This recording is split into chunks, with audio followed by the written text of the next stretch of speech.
अस्सलामुअलैकुम। साबिक़ वज़ीर आज़म इमरान ख़ान अदालत में पेश ना हुए और बिल आखिर उनकी जो ज़मानत है वो मनसूख हो गई, मुस्तरद हो गई। जो उन्होंने दरख्वास्त दी थी उसे ख़ारिज कर दिया गया, क्योंकि बार बार अदालत ने उन्हें टाइम दिया, लाहौर हाई कोर्ट ने उन्हें टाइम दिया कि वो पेश हों, लेकिन वो पेश ना हुए। तो अब मरहला ये है कि ख़ान साहब की ज़मानत नहीं है और मसला ये है कि जो इंसदाद दहशत मामला क्या है ये ज़रा समझ लें पहले मुख्तसरन। मसला शुरू होता है फ़ॉरेन फंडिंग केस के बाद, जो पाकिस्तान तहरीक इंसाफ ने एहतजाज किया इलेक्शन कमीशन के बाहर, वो मसला है और वहाँ से ये मुकदमा शुरू हुआ। इंसदाद दहशत गर्दी की अदालत में ये चल रहा है। इमरान खान साहब को बार बार बुलाया गया, पेश नहीं हुए, मेडिकल रीजन है वगैरह वगैरह।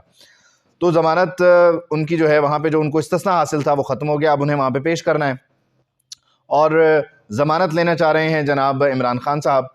लाहौर हाई कोर्ट से रब्ता किया गया, लाहौर हाई कोर्ट से ख़ुद रब्ता किया, पेश नहीं हुए। इस सारी खिचड़ी में दो तीन चीज़ें आप बड़ी बुनियादी सी हैं वो समझ लें। अदालत ने ये नहीं कहा कि जी उन्हें गिरफ्तार करें, यानी उनके वारंट नहीं है इंसदाद दहशतगर्दी अदालत की तरफ से। लाहौर हाई कोर्ट ने उन्हें ज़मानत भी नहीं दी, तो ना वारंट हैं ना ज़मानत हैं। लेकिन अदालत ने यह भी नहीं कहा कि गिरफ्तार ना करें और अदालत ने यह भी नहीं कहा कि गिरफ्तार करें। तो ऐसे में अब नून लीग जो है या PDM इत्तेहाद जो है, हुक्मरान इत्तेहाद, वो शशुपंज का शिकार है और मुश्किल में है। कल रात भी एक एक्टिविटी हुई जिसकी तफसील मैं आपको आगे चल के देता हूँ, और क्या होने जा रहा था और फिर क्यों नहीं हुआ, कैसे रोका गया, इसकी तफसील मैं आपके साथ शेयर करता हूँ। लेकिन सूरत हाल ये है कि इमरान खान साहब अब आउट इन दी ओपन है। उनके पास कोई शील्ड नहीं है, कोई डिफेंस नहीं है, लीगल रेमेडी के लिए भी जो उन्होंने रब्ता किया वो भी नहीं है।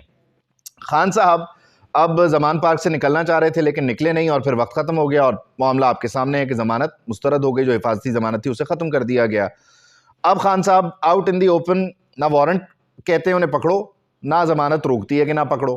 तो अब ये सारे का सारा जो ज़म्मा है वो आ गया है इस्लामाबाद पुलिस पे। वज़ीर दाखिला साहब को अब से कुछ देर पहले मैं सुन रहा था, वो कहते हैं कि जी खान को पकड़ना चाहिए, खान को बिल्कुल पकड़ना चाहिए। तो भाई हुकूमत आपकी है, मुकदमा इस्लामाबाद में है, केस जो है वो इस्लामाबाद में सुना जा रहा है, पुलिस आपकी है इस्लामाबाद में, तो आप फिर पकड़ लीजिए। आप फिर किससे कह रहे हैं कि पकड़ना चाहिए?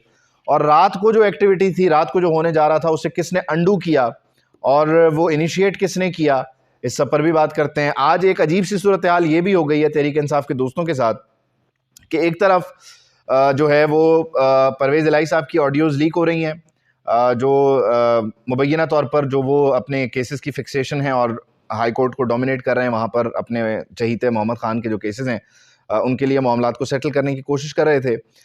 तो और दीगर उनकी मुलाकातें भी हैं। फिर कल अता तारड़ साहब ने भी कहा कि खाने होते रहे हैं, हाजिर सर्विस जज साहिबान वहाँ जाते रहे। इन सारे मामलात पे हम ज़्यादा तफसील से बात कर सकते हैं, लेकिन इसमें मौजूद जज साहिबान के नाम हैं और ये बड़ा ही हसास मामला है, तो इस पर जितनी कम बात की जाए उतना बेहतर है। लेकिन बहरहाल मुताल्लिका फोरम को इस मामले से मुताल्लिक वजाहत भी देनी चाहिए और इसका जो ब्लैक एंड वाइट है वो सामने आना चाहिए, क्योंकि ये बड़ा ही ज़रूरी है। अब एक तरफ जी वो ऑडियोज़ लीक हो गई, अब तहरीक इंसाफ वालों ने तो करना था दिफा, लेकिन साथ ही फिर ये ज़मानत मनसूख हो गई, हिफाजती ज़मानत जो है वो मुस्तरद हो गई। तो अब समझ नहीं आ रही तहरीक इंसाफ के लोगों को, दोस्तों को, कि वो इस सिचुएशन में जहाँ नून लीग पजल है कि गिरफ्तार करना ही नहीं करना, वो हाई कोर्ट का दिफा करें, उनके जजेस से मुताल्लिक कसीदा जो है वो गोई करें, या फिर वो हाई कोर्ट की तरफ तनकीद के नश्तर बरसाएं, उनके जजेस से मुताल्लिक तनकीद के नश्तर बरसाएं, क्योंकि खान साहब की हिफाजती ज़मानत जो है मुस्तरद हो गई और इसकी वजह से ही इज़ एट स्टेक। लेकिन मसला ये है कि सारी सूरत हाल में मुझे जो नज़र आ रहा है, गेम हो गई है पाकिस्तान मुस्लिम लीग नून के साथ। पाकिस्तान मुस्लिम लीग नून की जो इस वक्त मजमूई तौर पर कारकर्दगी है, उसके बाद कुछ खबरें आई कि इसहाक डार साहब दुबई चले गए हैं, इसहाक डार साहब शायद इस्तीफ़ा भी दे दें वगैरह वगैरह। फिर नून लीग में अपनी तकसीम है, बहुत सारे मसाइल हैं, लेकिन जो एडमिनिस्ट्रेटिव मामलात हैं उसमें लोग तंग हैं। और सिर्फ लोग तंग नहीं है बल्कि कई मुतल्लिका जो लोग हैं वो भी अब शहबाज शरीफ साहब की तरफ, उनकी टीम की तरफ देखते हैं और सोचते हैं कि ये क्या हो रहा है और ये क्यों हो रहा है वगैरह वगैरह। अब इस सिचुएशन में भी फिर दोबारा फंसा दिया गया है जनाब नून लीग को, और ख़ान साहब जो हैं वो गिरफ़्तार होने जा रहे थे। कल रात उनकी गिरफ़्तारी के लिए एक एक्शन एग्जीक्यूट कर दिया गया था, लेकिन हुआ ये कि खान साहब की गिरफ्तारी के लिए जो टीम चल रही थी उसे फिर रात 2 बजे रुकवा दिया गया। तो खान साहब गिरफ्तार तो नहीं हो रहे। खान साहब की गिरफ्तारी का एक ब्लफ है जो कि नून लीग की तरफ फेंका गया है, और नून लीग इस परेशानी में है कि उसने अब इस पर करना क्या है। और मैं आपको आइंदा अपने अगले व्लॉग में ये भी बताऊंगा कि खान साहब ने अब जब बहुत सारे लोगों पर तनकीद कर दी है, कोई एक रह गया है, एक तरफ उन्होंने अब जाना है, और वो एक तरफ कौन सी है, वो नाम कौन सा है, ये मैं आपको अगली वीडियो में बताऊंगा। लेकिन आज के लिए इतना समझ लें कि इमरान खान साहब की गिरफ्तारी नहीं हो रही, वो इसलिए कि कल रात को जो गिरफ्तारी इनिशिएट की गई थी उसे रुकवा दिया गया, 2 बजे उस टीम को कॉल ऑफ किया गया। इसीलिए आज वफाकी वजीर दाखिला राना सनाउल्लाह साहब ये कहते हैं कि इमरान खान को गिरफ्तार होना चाहिए। लेकिन फिर उनसे सवाल पूछो कि किसने करना है, तो जो करने वाले हैं उन्हें रुकवा दिया जाता है। रुकवा कौन रहा है, ये खुद एक सवाल है। सवाल का जवाब भी सवाल में मिला मुझे। ये सूरत हाल है।